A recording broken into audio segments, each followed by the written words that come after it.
Guverinoma ya Tshisekedi cyangwa se guverinoma iharanira demokarasi ya Kongo yahagaritse imbuga nkoranyambaga zirimo X na TikTok ndetse na porogaramu ya Google Play Store nka kimwe mu ntwaro zo guhangana n'amakuru avugwa cyangwa se atangazwa ku ntambara yo mu burasirazuba bw'iki gihugu.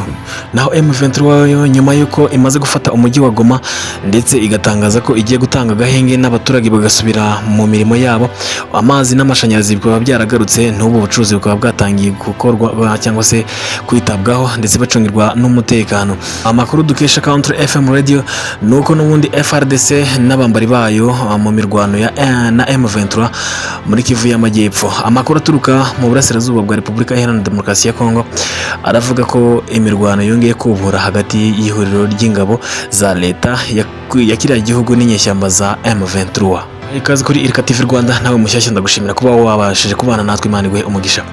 Imbuga nkoranyambaga zakuye ku murongo nyuma y'uko umutwe wa M23 wigaruriye umujyi wa Goma. Umuyobozi mukuru ushinzwe ubushakashatsi muri sosiyete y'Abongereza NetBlocks Isaac Mata yabwiye Jeune Afrique ko imbuga nkoranyambaga zafunzwe.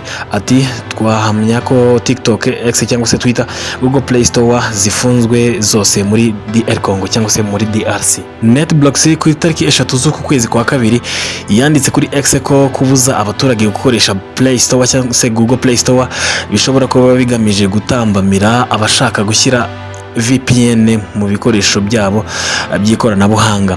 Ariko kandi abaharanira uburenganzira bwa muntu batangaje ko iki cyemezo kibangamira uburenganzira bwo gutanga ibitekerezo no kubona amakuru biteganwa n'ingingo ya 23 n'iya 24 z'itegeko nshinga. Jeune Afrique yagaragaje kuvugisha Minisitiri w'itangazamakuru akaba n'umuvugizi wa guverinoma Patrick Muyaya n'umuyobozi w'inama nkuru ishinzwe ibitangazamakuru by'amajwi n'amashusho n'itumanaho Christian Bosembe, ariko bose ntibasubiza. Minisitiri w'umutekano mu gihugu Jacques Meshabani ubwo yari mu kiganiro n'abanyamakuru ku itariki 3 z'uko kwezi yavuze ko izo mbuga nkoranyambaga zavuye kubera ikibazo cya tekiniki. Ati ndabizeza ko ibi biba byakemutse vuba na bwangu. Hari ibibazo bya tekinike byari byabayeho ariko turi bubikemure cyangwa se turi kubikemura.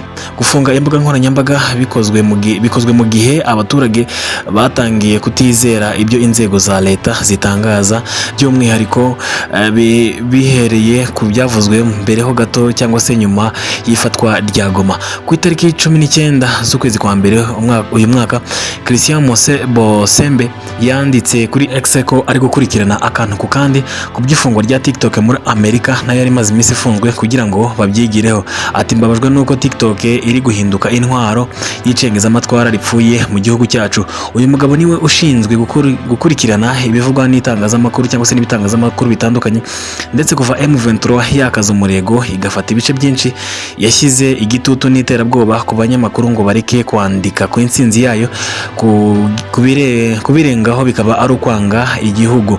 Hirya y'ibyo ariko imbuga nkoranyambaga nizo zifasha abantu mu bihe by'ubu kumenya amakuru yo mu bice bitandukanye by'isi. Kandi ku rundi ruhande, umuyobozi wa Internet Sans Frontières Julio Owono yatangaje ko icyemezo cyo gufunga imbuga nkoranyambaga witwaje ko zikwirakwirizwaho ibihuha kandi utabasha kuzigenzura ari icy'abayobozi b'abanyantege nke bashaka kuniga ubwisanzure bwo gutanga ibitekerezo.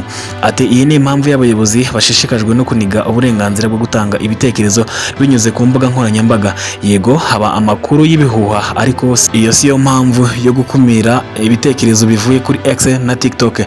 Abanyekongo bo basaba ko imbuga nkoranyambaga zifungurwa bagakomeza kubona amakuru y'uko igihugu cyabo kimeze.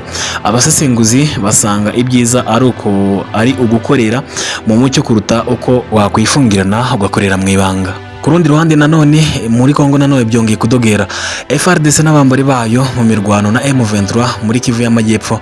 Amakuru atugeraho mu burasirazuba bwa Repubulika Iharanira Demokarasi ya Kongo aravuga ko imirwano yongeye kubura hagati y'ihuriro ry'ingabo za leta ya kiriya gihugu n'inyeshyamba zo mu mutwe wa M23 mu bice bya teritwari ya Kalehe ho muri Kivu y'Amajyepfo.